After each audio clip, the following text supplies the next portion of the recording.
September 29th, 2006. Petty Officer Michael Monsoor is United States Navy SEAL operating in Ramadi, Iraq.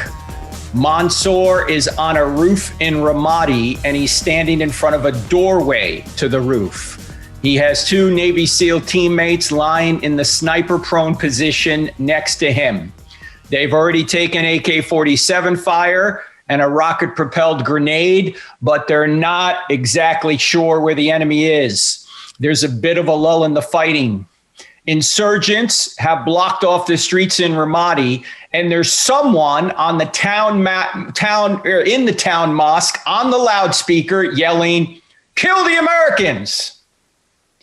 As Monsoor and his team are looking for the next attack, an insurgent from an unknown location throws a grenade up on the roof.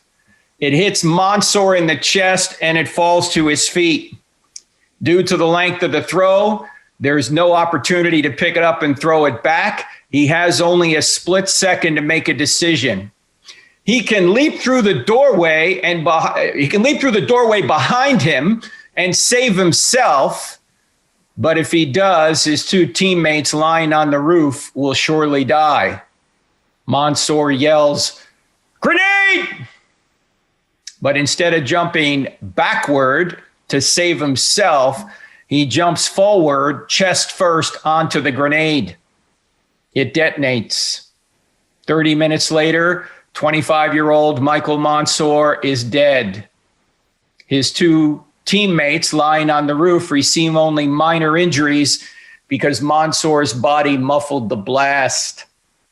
One of them said at Monsoor's funeral, "Mikey looked death in the face that day and said, 'You will not take my friends. I will go in their stead.'" I've never seen a United States president cry until April of 2008. That's when President George W. Bush invited Monsoor's parents into the East Room of the White House to give them their son's Medal of Honor posthumously. The president couldn't even get through the citation without breaking down. There were tears streaming down his face.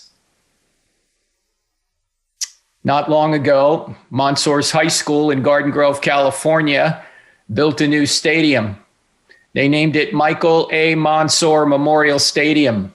The golden trident insignia that the SEALs wear dominates the 50-yard line. January 2019, just outside of San Diego, North Island, California, the United States Navy commissioned the USS Michael Monsoor, the newest guided missile destroyer in the fleet, 𝗬𝗏 class. They escorted Monsoor's mother, Sally, onto the ship named in honor of her son. That day they commissioned the ship a couple of years ago. Now, why did they do this? Because Michael Monsoor literally sacrificed himself to save his friends. There's no greater love than to sacrifice yourself to save your friends, said Jesus of Nazareth just before he went to the cross. Michael Monsoor sacrificed himself to save his friends. The question is, would anyone sacrifice himself to save you? And the answer is, someone already has. His name is Jesus of Nazareth. But in today's culture, a lot of people don't think this story is true. They think it's invented. After all, religious people wrote this down in what we now call the New Testament, and we know religious people tend to embellish things. Maybe they just made this up. Also, it's got miracles in it, this account, especially a resurrection. Everyone I know who's dead is still dead. We don't believe in miracles anymore. Have you ever seen a miracle? Have you ever seen someone rise from the dead? How about that one? I never have. Yet the entire Christian faith is built on believing something none of us have ever seen. How rational is that? Well, actually, I think it's quite easy to show that Christianity is true. You only need to answer 4 questions in the affirmative to show that it's true. And the 4 questions are, does truth exist? Does God exist? Are miracles possible? And is the New Testament reliable enough to show us that Jesus really did rise from the dead. Because if Jesus really did rise from the dead, then game over, Christianity's true. Because if he rose from the dead, he's God, and whatever God teaches is true. Jesus taught the entire Old Testament as the word of God, and he promised the New Testament. That's kind of the big picture argument for Christianity. And what we've been doing here in recent podcasts is going through some of the evidence for this. A couple of podcasts ago, or probably 3 podcasts ago, we talked about this concept that atheists often bring up, that extraordinary claims require extraordinary evidence. And if you go back a few weeks ago to hear that, you'll realize that that actually needs a lot of unpacking to understand. And the real truth of the matter is, if anyone's making an extraordinary claim and has no evidence for it, it would be the atheist, not the Christian. And so we've been going through some of the evidence. We covered in the previous show the cosmological argument. We covered the teleological argument from the fine-tuning of the universe, and also the biological code and other intelligent aspects built into life itself. We talked a little bit about the moral argument. I want to revisit that a little bit here. And then we talked a little bit more about miracles, and we'll cover that a little bit more here on this program. And then I want to get into the New Testament and the resurrection. Because again, if truth exists, God exists, miracles are possible, and Jesus rose from the dead, everything else is academic, everything else falls into place, Christianity is true. Now, we talked a little bit about the moral argument, and we've done several programs on the moral argument on this podcast. If you don't have our app, get the Cross-Examined app, 2 words in the App Store, Cross-Examined, and just look for any podcasts in the past couple of years related to the moral argument. You'll see them. So I'm not going to spend a ton of time on it, but I want to point out that everybody I see on YouTube in particular, who claims to be once a Christian and is now an atheist, or just people who have been atheists their whole lives, they will actually express truths about the moral argument inadvertently. For example, some of these people come out of very strict fundamentalist legalistic homes, and it appears that they are rebelling against that. And look, if I was brought up in such a home, maybe I would too, because Christianity is not about all just following rules and no, no, no, no. It's not just a religion of no, no, no, no. It's not about working your way to God. It's not about trying to get God to owe you something, because God can never owe you something. Christianity is all about grace, that God does all the work and you simply accept what he's done. And after that point, when you've accepted what he's done and you love him, then you'll want to do good works in order to bring more people into the kingdom and to enhance your own capacity to enjoy God out of gratitude for what he's done for us. So it's not a legalistic, fundamentalist kind of works-based religion. Unfortunately, many people are taught that, and I understand why they rebel against it. But let me point this out, that any grounds of rebellion imply that you have some kind of moral right to do your own thing. It implies that you do have a moral right to, say, rebel against what the Bible says, or rebel against what your parents say, or rebel against what society says. Well, here's my question. Where does that moral right come from? Why is it immoral, in your view, for your parents, the government, or God to put restrictions on you, at least certain restrictions? Because if there is no God, if there is no standard beyond humanity, that wouldn't be really wrong if they put those moral standards on you. Nor do you really have a moral right to rebel against those standards, because there is no moral or immoral behavior if God doesn't exist. Everything is merely a matter of opinion. And if it's merely a matter of opinion, then you have no grounds by which to object to anything that Christianity says you ought to live by. And I'll get to that right after the break. You're listening to I Don't Have Enough Faith to Be an Atheist with Frank Turek on the American Family Radio Network. Our website is crossexamined.org, cross-examined with a D on the end of it, .org. We're back in 2. Welcome back to I Don't Have Enough Faith to Be an Atheist with Frank Turek here on the American Family Radio Network. We're also across, obviously, on iTunes. We have an app that I mentioned earlier, Cross-Examined, 2 words in the App Store. By the way, for those of you that go to our website to see or listen to the podcast, we, for many months now, have been putting, a few days after the podcast is over, we're putting up the transcript. So if you just rather scan through the transcript and see if it's something you want to listen to, or if you heard something on the podcast and just want to have it in written form, you can check the transcript right there on our website, crossexamine.org. As I say, it's a few days after you probably hear it on the radio or hear it on iTunes or wherever you listen to it. But check that out if you want to have the transcript. Now, we're talking about the evidence for Christianity, and we're just talking a little bit about the moral argument for a second. And in my book, Stealing from God, I talk about this, that atheists are stealing morality from God, as well as many other things, in order to say that God doesn't exist. I mean, at the same time saying that God doesn't exist. Look, if there is no God, why can you say that the God of the Old Testament is immoral? Because you don't have a standard, not an objective standard anyway, by which to say that. Now, here is a fair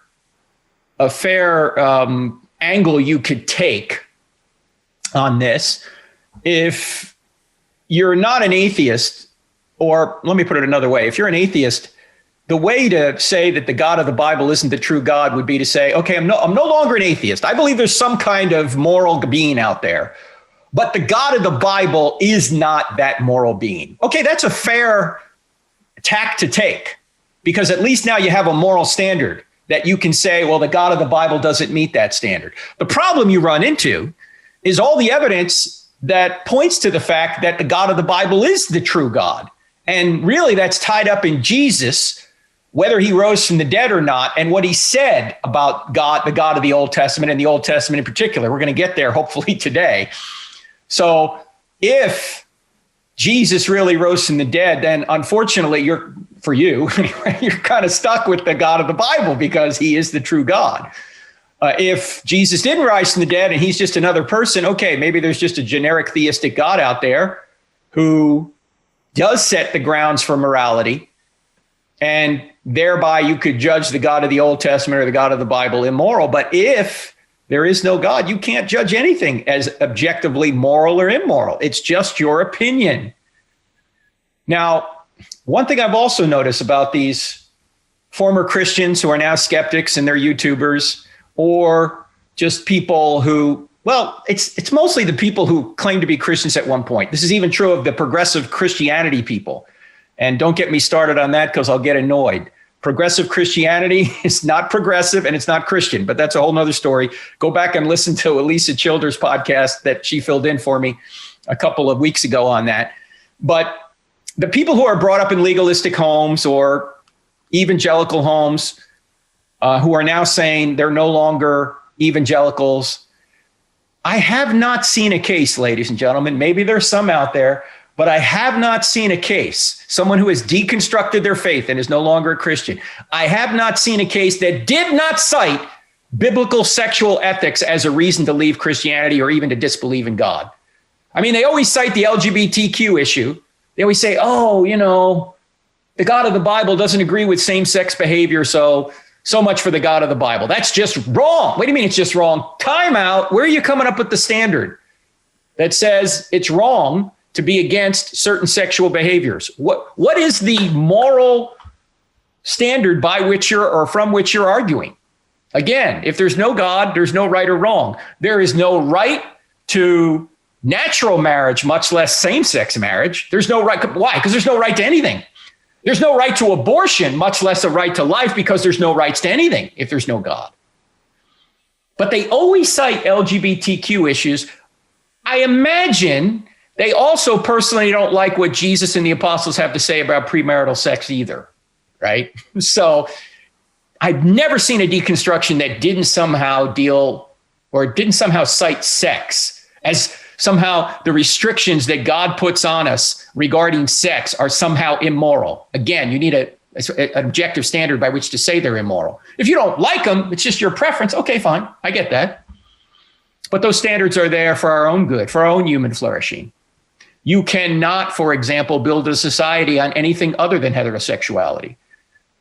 Children are procreated and best brought up with a mom and a dad in a biological home. That's what all the data show. So you can't build a society on anything other than heterosexuality. You can't build it on homosexuality, lesbianism, transgenderism. You can only build a society on heterosexuality. I'm sorry, that's just the biological facts, okay? Now, unfortunately, sometimes when you state biological facts, people try and cancel you. Oh, well, but I'm just telling you the truth. I'll leave that to you to whether to accept or not. In any event, I've just noticed that when it comes to morality, morality is the key. And I've said this before, that about 70% of the questions that I get on a college campus are somehow related to morality, because people don't want to be told what they can and can't do, even if the restrictions in place are there for their own good. They don't want to hear it. That's why when I ask them, if Christianity were true, would you become a Christian? A lot of times they'll say no. And at the end of the day, most of the time, it's a moral issue. It's not an intellectual issue. How could it be an intellectual issue? If you ask them if Christianity were true, would you become a Christian? How could it be an intellectual issue if they say no? Because I'm saying if it were true intellectually, I mean, if we had evidence that showed it were true, and we do, would you become a Christian? If they say no, it can't be intellectual. It's got to be volitional. It's got to be moral. They won't believe something because they don't want to believe it. Something is in their way. Something they don't like about Christianity is causing them to give up the very thing that can lead to life. So, just interesting about the moral argument and the reason people decide to either leave the Christian faith or decide they don't want to have anything to do with the Christian faith. Most of the time, it has to do with morality. All right, let's move on to miracles. Remember, the 4 questions are: does truth exist? Does God exist?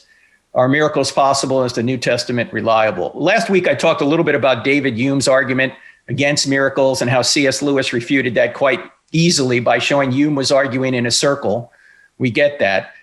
But let me point out that a lot of people don't believe in miracles because they've never seen one, right? Well, first of all, there's a lot of things you believe in that you've never seen, right? You've never seen your mind, yet you believe in it, right?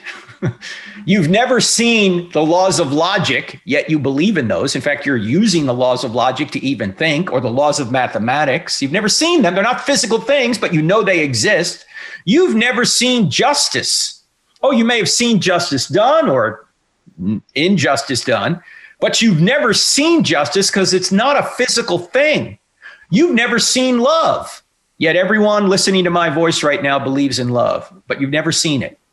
Why? It's not a physical thing. It's an immaterial virtue grounded in the nature of God. That's something that exists, but it's not something you see. In fact, it was interesting in the second debate years ago that I had with Christopher Hitchens. And again, you can see these debates on our YouTube channel. Someone from the audience, a student, asked Christopher Hitchens this question: Christopher, what is love? Now, Christopher, being a materialist, had to come up with some sort of materialistic answer. And he kind of hemmed and hawed through an answer, and he finally just said, love is a chemical. And I said, Christopher, don't say that to your wife. Honey, do you love me? Yeah. Why? Because I got the chemical. You know, tomorrow I might not have the chemical, but today I might have the chemical. No, love is not a chemical. I mean, there may be chemicals associated with your feelings of love, but the very act of love is not a chemical. The act of love is a free will choice to seek what's best for the other person, to seek what's good for the other person. Now, in our culture, love means approve of me, approve of everything I do. Now, if a moment's reflection on that should reveal that that's not the right definition of love. Just think of a parent. Every parent knows that if you approve of everything your kid wants to do, you're not loving. In fact, you're unloving. You need to stand in the way of evil in order to be loving. Paul says, love always protects in 1 Corinthians 13, the passage everyone reads at their wedding, but nobody obeys. He also says, love rejoices in the truth. The way that you love people is you protect them and you rejoice in the truth, not error.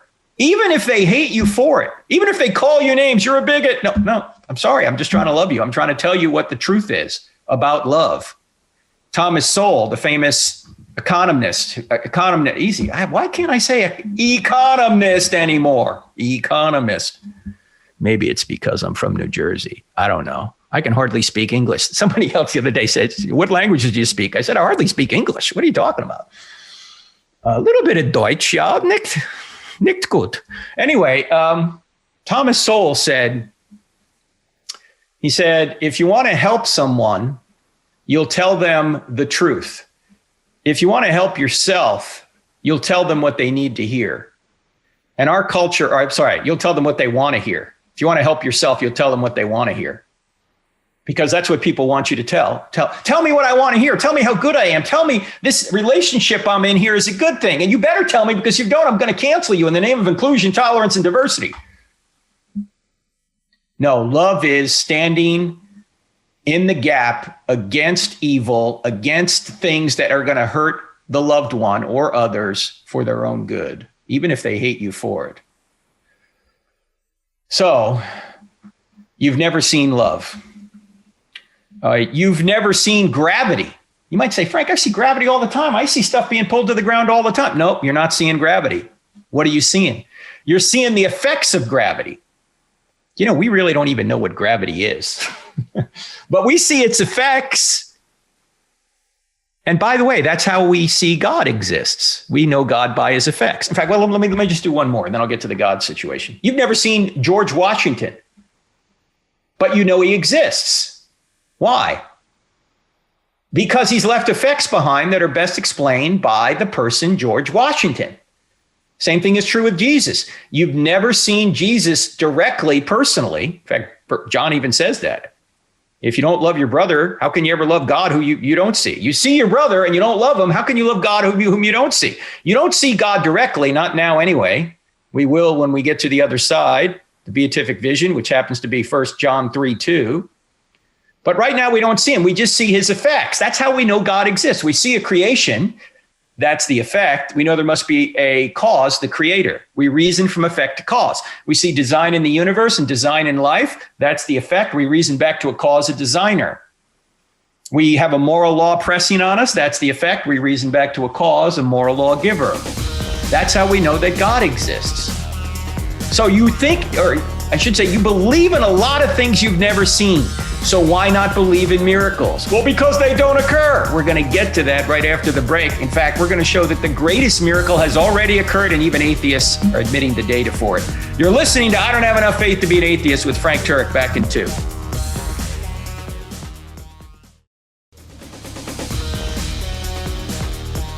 So you don't believe in miracles because you've never seen one. Well, as I just mentioned before the break, and you're listening to I Don't Have Enough Faith to Be an Atheist with Frank Turek and the American Family Radio Network, you believe in a lot of things you've never seen. But the greatest miracle in the Bible has already occurred. And even atheists are admitting the data for it. What's the greatest miracle in the Bible? The greatest miracle in the Bible is the first verse. In the beginning, God created the heavens and the earth. If that verse is true, every other verse is at least possible, right? I mean, if it's true that God created the whole universe out of nothing, can he do whatever he wants? It's not logically impossible inside the universe? Of course he can. I mean, can he walk on water if he can create the whole universe out of nothing? Can he part the Red Sea if he can create the whole universe out of nothing? Can he raise Jesus from the dead if he can create the whole universe out of nothing? Of course he can. And the interesting thing is even atheists are admitting the data for the first miracle. We talked about this a couple of podcasts ago. Even Stephen Hawking, the famous atheist who was a top physicist in the world until he died about 3 or 4 years ago, said almost everyone now believes that the universe and time itself had a beginning at the Big Bang. That once there was nothing, and then space, time, and matter literally had a beginning out of nothing. Now, Hawking tried to come up with another explanation other than God. He failed, but he's admitting the data that there was a literal beginning to space, time, and matter. If that's the case, if that miracle has occurred, every other miracle in the Bible is at least possible. You can't rule it out, because if God exists and he did the greatest miracle of all, the creation of the universe out of nothing, then he can do lesser miracles inside the universe. Now, sometimes people will say, well, you've never seen a resurrection. Why would you believe a resurrection has occurred with regard to Jesus? Well, remember, what's the purpose of miracles? The purpose of miracles in the Bible anyway is to get our attention that this person speaks for God. Why should people follow Moses? Because Moses can do miracles. Why should people follow Elijah and Elijah? Because they can do miracles. Why should people follow Jesus and the apostles? Because they can do miracles. In other words, God is authenticating them through the use of miracles. The sign confirms the sermon. The miracle confirms the message. That's the main reason miracles are done in the Bible. And, when we look at the Bible, we think, oh, there are miracles happening all the time. Actually, they're not. The number of miracles in the Bible are throughout the whole Bible. The total number of miracles are about 250, give or take a few. Depends on how you count them, because some of them are bunched up. Now, let's just go from Abraham to Jesus. That's 2,000 years. I know there's miracles outside of that time frame, but let's just, for the sake of math, let's just go 2,000 years. If you have 250 miracles over 2,000 years, how often do you get a miracle? Once every 8 years. Once every 8 years. Does that sound like miracles are happening all the time in the Bible? No. Now, do they occur that way? Do they occur, here's a miracle, 8 years later, another one, 8 years later? No, they don't occur that way. How do they occur? Where do they occur? When do they occur? Miracles are bunched up around 3 periods, around the periods I just mentioned: Moses, Elijah and Elijah, and Jesus and the apostles. Why? Because these are people that have new information that needs new confirmation. They have new revelation that needs to be confirmed by a miracle. There are periods in the Bible where there's hundreds of years and there are no miracles. And miracles are very rare events that get our attention and go, hey, this stuff doesn't happen all the time. God must be at work here. That's the purpose of miracles. So today, when we say, well, I've never seen a miracle, therefore they couldn't have occurred. First of all, that's not good logic. Just because you haven't seen something doesn't mean it doesn't exist or it hasn't occurred. But secondly, miracles, if they do occur, have to be rare if they're going to get our attention. Because if they happened all the time, they wouldn't get our attention. I mean, imagine if resurrections occurred routinely. You go up to somebody and you go, Jesus rose from the dead to prove he was God. And the guy goes, so what? Uncle Leroy just rose from the dead 2 weeks ago. Now I got to give the inheritance back. No, it's got to be a rare event if it's going to get our attention. If people were resurrecting routinely, the resurrection of Christ would mean very little. It'd be just another event. So it's got to be a rare event. And the problem is atheists punish miracles for being a rare event. They say because they don't occur all the time, you ought not believe in them. The very reason, or the very efficacy, the very purpose of miracles is for them to occur rarely so they do get our attention as special acts of God. If they were happening all the time, they would lose their apologetic value. All right. So miracles do occur.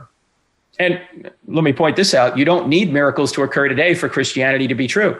There could have been 0 miracles after Jesus and the apostles, and Christianity would still be true. Christianity does not require modern day miracles to occur.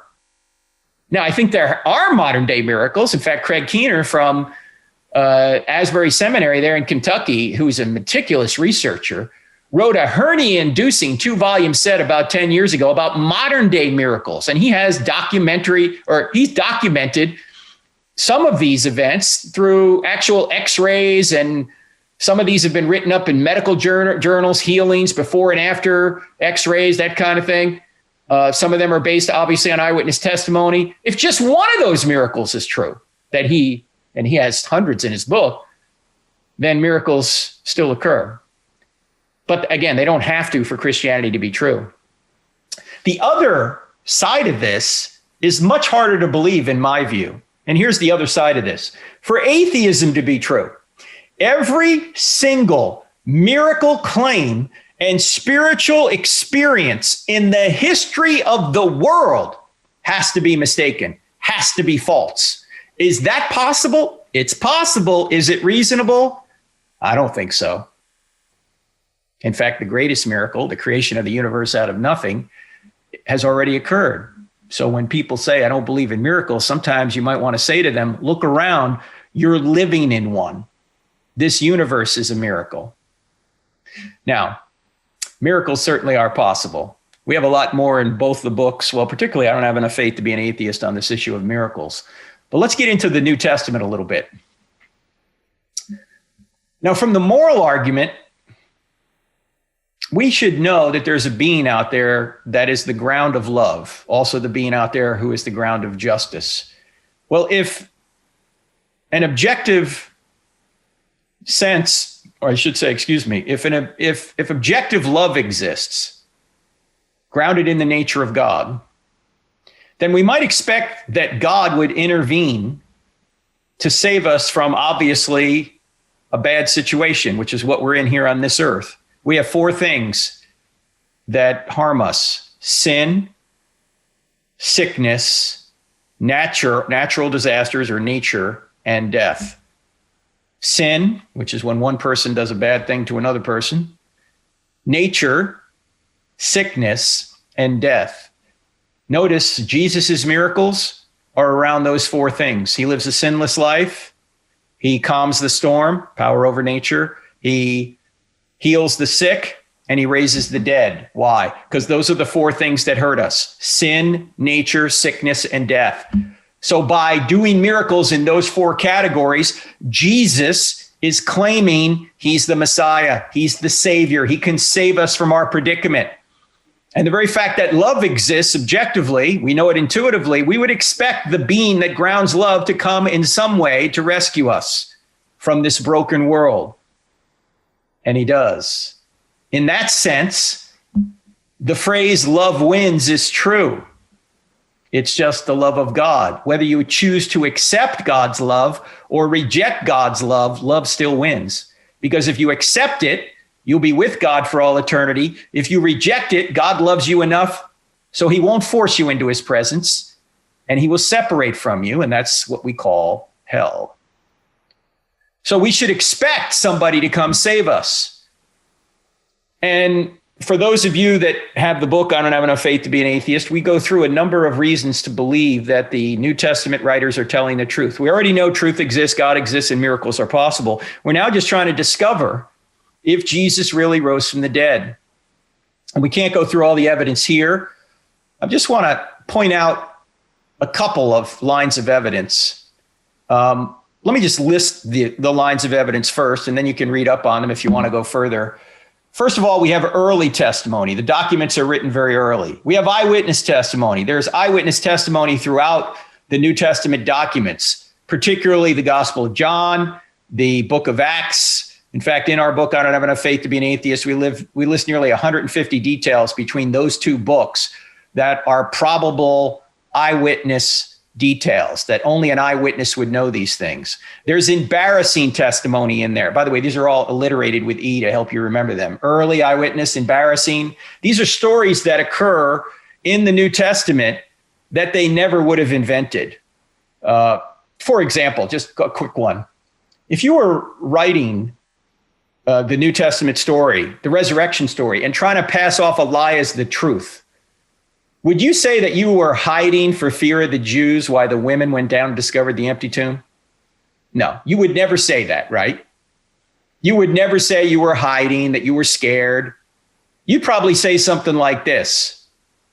You'd probably say, well, Jesus came to save the world and he needed our help. That's why we were there for him every step of the way. When he was in need, we prayed for him. When we wept with him, and we told him to toughen up.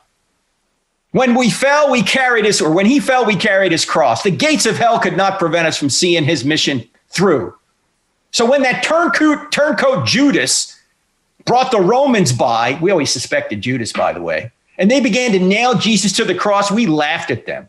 He's God, you idiots. The grave will never keep him. You think you're going to solve a problem here by nailing him to the cross? No, you're really creating a much bigger one. While we assured the woman that everything would turn out all right, they couldn't handle the crucifixion. Squeamish and afraid, they ran to their homes, screaming, and hid behind locked doors. But we men stood fast at the foot of the cross, praying for hours until the very end. When Jesus finally took his last breath and the Roman centurion confessed that Jesus was God, Peter blasted him. That's what we told you before you nailed him up there. Through this whole thing, the Romans and the Jews, they just wouldn't listen. Never doubting that Jesus would rise on the third day, Peter announced to the centurion, we'll bury him and we'll be back on Sunday. Now go tell Pilate to put some of your elite Roman guards at the tomb to see if you could prevent him from rising from the dead. We all laughed and began to dream about Sunday. That Sunday morning, we marched right down to the tomb and tossed those elite Roman guards aside. Then the stone that took 11 of us to roll into place rolled away by itself. A glowing Jesus emerged from the tomb and he said, I knew you'd come. My mission is accomplished. He praised Peter for his brave leadership and congratulated us on our great faith. Then we went home and comforted the trembling women. That's how you would have said it, right? If you were a man trying to make this up, you would never say that you were Mr. Sissy Pants hiding for fear of the Jews, why the women went down, discovered the empty tomb. No, you would say it something like that. And there are so many embarrassing details in the text that they never would have invented. This is just one line of evidence. It doesn't prove everything in the New Testament's true. It's just a piece of evidence that suggests they're not making it up. And we'll cover more of this right after the break. You're listening to I Don't Have Enough Faith to Be an Atheist with Frank Turek.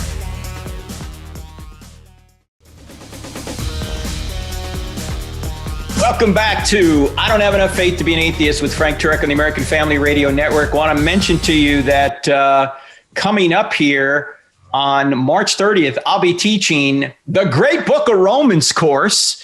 We're filling this course up quickly, by the way. If you take the premium version, you will be with me on about 10 occasions doing live Zoom Q&A. It's my favorite book, I think, in the entire Bible. There's so much taught and so much from the book of Romans that is just so relevant today to our current culture, to how we should live today, of course, how we should live at all times. It's just a theological masterpiece. And so I hope you can join us for the Great Book of Romans. Go to crossexamine.org, click on online courses. You'll see it there. We got some other courses coming up as well. Check them all out there. By the way, for those of you who just listening to this weekend, which is the weekend of March 13th, tomorrow, March 14th, I'll be down at Influencers Church down there near Atlanta. All the details are on our website, crossexamined.org. Check out online or check out the events there. You'll see them. By the way, we were talking just before the break about embarrassing testimony. I just mentioned one, that the New Testament writers would never invent that they were hiding for fear of the Jews, why the women went down and discovered the empty tomb. Do you know what other thing they wouldn't do? They would never say the women were the first witnesses. Why? Because a woman's testimony in that culture was not considered on par with that of a man. So if you're making up the New Testament story, you'd only have the men be the first witnesses. Yet all four Gospels tell us that the women were the first witnesses, which is telling us what? They really were the first witnesses. Otherwise, it makes no apologetic sense to say they were. Yet all four Gospels say they really were. They were the first witnesses. And it's embarrassing, of course, to admit that while the men hid for fear of the Jews. It's also embarrassing because women, as I said, were not considered on par with that of a man in terms of their testimony. And I was doing this seminar once. I don't have enough faith to be an atheist. And a lady came up to me afterwards and she said, I know why Jesus appeared to the women first. I said, why? And she said, because he wanted to get the story out. I said, that is an excellent point. I had not thought of that before. Because ladies, when your man comes home from work, does he say much? No. There could have been a nuclear explosion down at the plant. He's not going to tell you. You'll see it on the news before you hear it from him. You'll be watching the news going, hey, hon, what happened? Oh, yeah, I forgot to tell you. The nuke blew up. I tell you, I've been hot for 3 days. What's for dinner? Oh, he's not going to tell you. Also, I just can't believe this verse is in the New Testament. Well, first of all, this is one of the most famous passages of Scripture. It's Matthew 28:19. Why? Because Matthew 28:19 is the Great Commission. Jesus has all his disciples around him. He's about to send to heaven. This is like the last verse or the last couple of verses of the Gospel of Matthew. And as he has his disciples there, and he's about to give them the Great Commission, therefore go and make disciples of all nations, that whole passage. It says right in the text in verse 17, it says, when they saw him, they worshiped him, but some doubted. Some doubted. Jesus is standing resurrected in front of the disciples, and Matthew is saying that some of them doubted it was Jesus. Does that sound like they're making this up? No, just seems to be authentic. It's embarrassing, but it's authentic. Hey, if I was there, I'd probably be doubting too. Are you sure this is the guy that was crucified by the Romans, had a spear go in his side, blood and water came out? I mean, that guy was dead. How could he be resurrected? It would make sense that some would doubt, even though he's standing right in front of them. but it's an embarrassing detail they never would have invented. There's also excruciating death. So you got early testimony, eyewitness testimony, embarrassing details in there. You've got excruciating deaths. What does that mean? Well, these men who were in a position to know whether Jesus had risen from the dead or not died excruciating deaths when they could have saved themselves by simply saying, look, it never happened. Now, look, many people will die for a lie they think is the truth. I mean, many Muslims will die as martyrs in jihad, right? But they really think Islam is true. They're sincere about their belief, quite obviously. But they're not certain that Jesus or that Islam is true. They just have faith that Islam is true. The New Testament writers, on the other hand, the apostles, they knew Jesus had risen from the dead. Why? Because they verified with their own senses that he'd risen from the dead. They saw Jesus. They touched Jesus. They ate with Jesus. They verified with their own senses he had risen from the dead. As I said, many people will die for a lie they think is the truth, but nobody will die for a lie they know is a lie. And the New Testament writers were in a position to know whether it was a lie or not, and they went to their deaths anyway. Now, did all of them go to their deaths? Well, the apostles are recorded as all going to their deaths, except John. But that doesn't mean that the data for every one of the apostles is as good as the others. Sean McDowell did his doctoral dissertation on this very question. In fact, we had him on the podcast probably 3 or 4 years ago on that topic. If you get the Cross-Examined app, you can go back into the archive and listen to it. And Sean will say that we have really good, strong evidence for about 4 of the apostles, not all 12 or 11, but 4, certainly Peter, certainly Paul, certainly James, the half-brother of Jesus, who was killed at the hands of the Sanhedrin in 62 AD. And it's Hegesippus and Josephus that tell us that. They're not Christian historians. They tell us that this happens. And James, son of Zebedee, I think is the other one. And there may be Thomas in there too. So when you really look at it, you get maybe 4, 5 to 6 apostles you've got some really good evidence for. The strongest are Peter and Paul and James. They're the strongest. And then you get a little bit less evidence for the others. And then we're not so certain about the rest of them. But there's no record from the ancient world that says any of them ever recanted.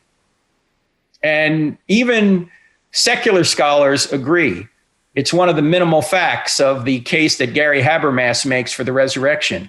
Minimal facts meaning these are the minimal facts that even atheistic scholars who study the New Testament agree on. One of the facts is the disciples believed Jesus had risen from the dead and they were willing to die for their belief. So they believed it. And they were in a position to know whether it was true, unlike, say, Muslims today. So that's pretty strong evidence. Excruciating deaths. The other angle on this that you want to keep in mind, is that sometimes people will say, well, these were Christian documents. I mean, these were written down by Christians. Now, if you think about that for more than 10 seconds, you'll realize what a silly objection that is. Why? Because what motive did these people have to make up the resurrection story? You know, I said at the top of the program that some people will say that religious people embellish this kind of thing. Therefore, why would you believe it? Well, they might embellish it. They might not. I mean, did the survivors of the Holocaust embellish what happened to them in the concentration camps? No, not necessarily. Should we throw out what the survivors of the Holocaust said because they were too close to the events that they might have an agenda? No, not necessarily. Same thing is true here with the New Testament writers. The New Testament writers were not inclined to invent this. Why would they invent it? By inventing a resurrected Jesus, they got beaten, tortured, and killed. Last time I checked, that was not a list of perks. The other thing you need to know or you need to consider is that all of the New Testament writers, with the exception of Luke, were all Jews. They were all believers in Yahweh. Luke was the only Gentile. These are people that already thought they were God's chosen people. They didn't believe that a man could claim to be God. That would be blasphemy. They also didn't believe in a resurrection in the middle of time. They thought there'd be a resurrection at the end of time, but not in the middle of time. So why would these people who thought they were God's chosen people leave Judaism, or at least break away from much of Judaism, to start to believe that a man who claimed to be God really was God, and to believe that he rose from the dead in the middle of time? Why would they do that if they were just inventing it? They wouldn't. This is not an invented story. They had every motive to say it didn't happen, not every motive to say it did. I mean, that's really what you're left with, ladies and gentlemen. If you're going to doubt the New Testament documents, what you need to say is that either they were mistaken about Jesus rising from the dead, or they invented it. Those are your only two options other than they're telling the truth. How could they be mistaken? They were there. All of them. They were all mistaken? Doesn't make sense. Why would they invent it? They didn't get anything out of it. They didn't get out of any of the big three items that our friend J. Warner Wallace talks about, the cold case homicide detective. He says every crime he's ever seen has one of these three motivators, or a combination of the three. There's either a sex issue, a money issue, or a power issue. Did the disciples get sex, money, or power by saying Jesus had risen from the dead? No, they got exactly the opposite. They weren't real popular with the ladies. They didn't get rich by it.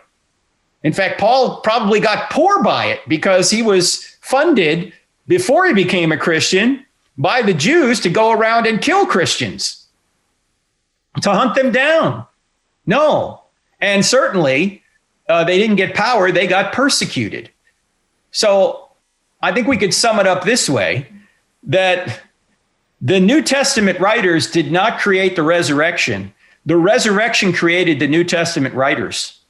You wouldn't have a New Testament, or a series of documents that we now pull together and call the New Testament. We wouldn't have these documents written in the first century, mostly by Jews, if Jesus hadn't risen from the dead. This is not an invented story. It's not made up.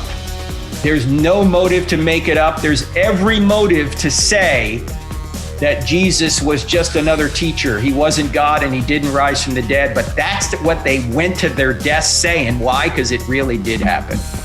All right, I'm Frank Turek. Great being with you. Lord willing, I'll be with you next week.